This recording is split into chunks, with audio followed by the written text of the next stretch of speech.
TET परीक्षा उत्तीर्ण नाही म्हणून तुम्हाला नोकरीतून काढता येते का? या ठिकाणी आपण पाहूया. सर्वोच्च न्यायालयातील निवृत्त न्यायाधीश यांनी टीईटीच्या निकालावर दिलेले मत.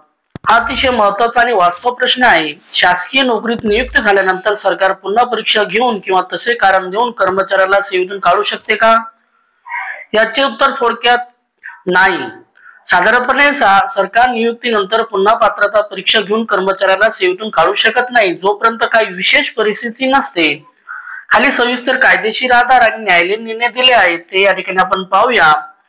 एक, संविधानिक व कायदेशीर आधार. भारताचे संविधान कलम 311.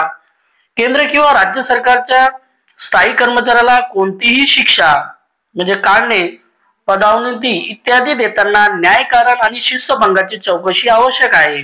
म्हणजेच केवळ सरकारच्या निर्णयाने किंवा पुन्हा परीक्षा दे या कारणावरून कोणालाही नोकरीतून काढणे कायदेशीर नाही. 2, नियुक्तीनंतर पात्रता चाचणी घेणे. नियुक्तीनंतर सरकारने पुन्हा परीक्षा घेऊन ती पास न झाल्यास कर्मचाऱ्याला काढण्याचा प्रयत्न केल्यास न्यायालयाने बहुतांशी प्रकरणात सरकारच्या बाजूने न दिला आहे. बघा, जो निर्णय तो सरकारच्या बाजूने लागलेला नाही. उदाहरणे या ठिकाणी पाहूया. एक, union of India versus Mahavir Singhvi, supreme court 2010 ला यांनी याचिका दाखल केली होती. एकदा नियुक्ती वैधरित्या झाल्यावर रिअसेसमेंट ऑफ क्वालिफिकेशन नंतर कर्मचाऱ्याला काढणे अन्याय ठरते. 2, या ठिकाणी दुसरं उदाहरण आहे. स्टेट ऑफ हरियाणा विरुद्ध फेरा सिंग एन 1992 SC 2130. सरकारने सेवा नियमात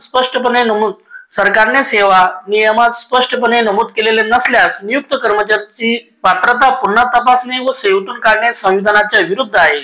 अगदी बरोबर आहे. 3, केंद्रीय विद्यालय संघटना वर्सेस SC शर्मा 2005 ही देखील याचिका दाखल केलेली होती. नियुक्तीनंतर पुन्हा परीक्षा घेऊन कर्मचाऱ्याला काढणे म्हणजे फ्रेश सिलेक्शन प्रोसेस होईल, जे आधीच्या नियुक्तीला अमान्य करते असे न्यायालयाने या ठिकाणी स्पष्ट केले. अपवाद.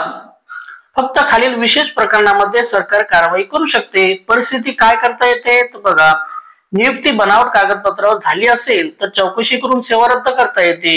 नियुक्ती प्रक्रियेत फसवणूक गैरव्यवहार झाला असेल न्यायालयाच्या आदेशाने रद्द करता येते.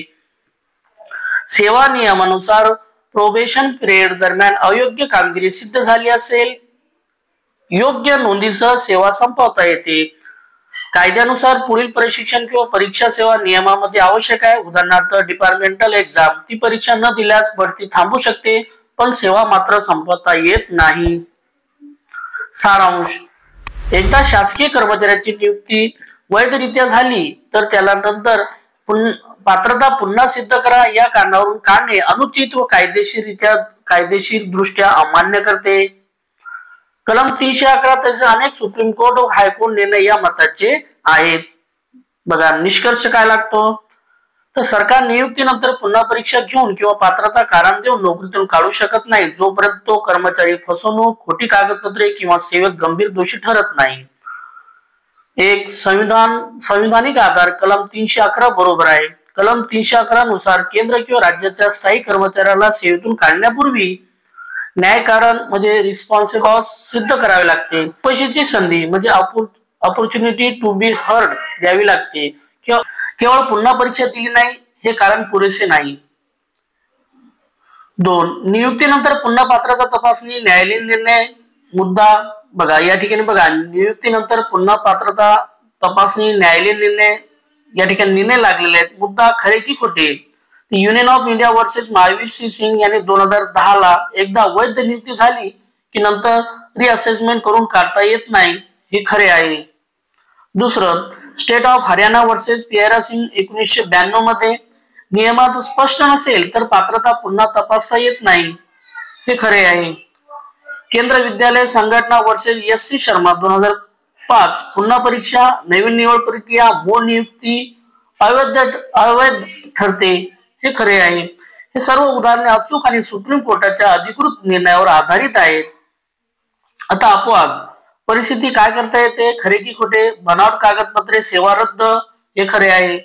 फसवणूक, गैरव्यवहार चौकशीनंतर रद्द हे देखील खरे आहे. प्रोबेशन मध्ये अयोग्यता नोंद करून संपवता येते, हे खरे आहे. डिपार्टमेंटल एक्झाम उदाहरणार्थ IAS IPS साठी बढती थांबते पण सेवा संपत नाही, हे अगदी बरोबर आहे. टीप: काही सेवांमध्ये उदाहरणार्थ पोलीस, न्यायिक सेवा कायमस्वरूपी होण्यापूर्वी परीक्षा असते, ती वेगळी बाब आहे. सारांश आणि निष्कर्ष: नियुक्ती वैध असेल तर नंतर पुन्हा पात्रता तपासून काढता येत नाही, हा निष्कर्ष 100% बरोबर आहे. सुप्रीम कोर्टाने अनेकदा हा मुद्दा स्पष्ट केला आहे की नियुक्ती ही अंतिम म्हणजे फायनल असते. ती फक्त फसवणूक किंवा खोटी माहिती किंवा गंभीर शिस्तभंग यामुळे रद्द होऊ शकते. आता बघा टीईटीच्या संदर्भात विशेष टीप महत्वाची आहे. टीईटी म्हणजे टीचर इलिजिबिलिटी टेस्ट, ही पात्रता चाचणी आहे, नियुक्ती परीक्षा नाही. अगदी बरोबर, ही काही नियुक्ती परीक्षा नाही, ही फक्त पात्रता चाचणी आहे. नियुक्तीपूर्वी टीईटी पास असणे आवश्यक आहे. नियुक्ती झाल्यावर पुन्हा टीईटी देणे बंधनकारक नाही जोपर्यंत नियमात स्पष्ट नमूद नसेल. काही राज्यामध्ये बघा सी-टेट आणि टीईटीची मुदत 7 वर्षे किंवा आजीवन असते, त्यानंतरही पुन्हा द्यावी लागत नाही, असे NCTE चे मार्गदर्शक तत्वे सांगतात. म्हणून नियुक्तीनंतर टीईटी पास नाही म्हणून काढणे कायदेशीर दृष्ट्या चुकीचे आहे. अंतिम उत्तर बघा. हो, तुम्ही दिलेली ही सर्व माहिती खरी, अचूक आणि कायदेशीर दृष्ट्या मजबूत आहे. म्हणजे बघा, न्यायालयाच्या न्यायाधीशांनी दिलेली ही सर्व माहिती खरी आहे. कोर्टाच्या निर्णयावर, कलम 311 वर आणि शिक्षक भरती नियमावर आधारित आहे. काय करावे जर अशी परिस्थिती असेल तर? नियुक्ती पत्र, अपॉइंटमेंट लेटर तपासा, सेवा नियम, सर्व्हिस रूल पहा, हायकोर्टात याचिका दाखल करा. 99% प्रकरणात तुम्हाला न्याय मिळतो. RT ऍक्ट 2009, NCTE गाईडलाईन्स याचा आधार घ्या.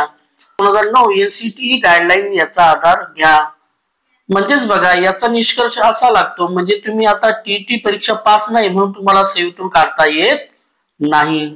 अशाच प्रकारचे व्हिडिओ आवडल्यास व्हिडिओला लाईक, शेअर आणि सबस्क्राईब करायला विसरू नका. थँक्यू.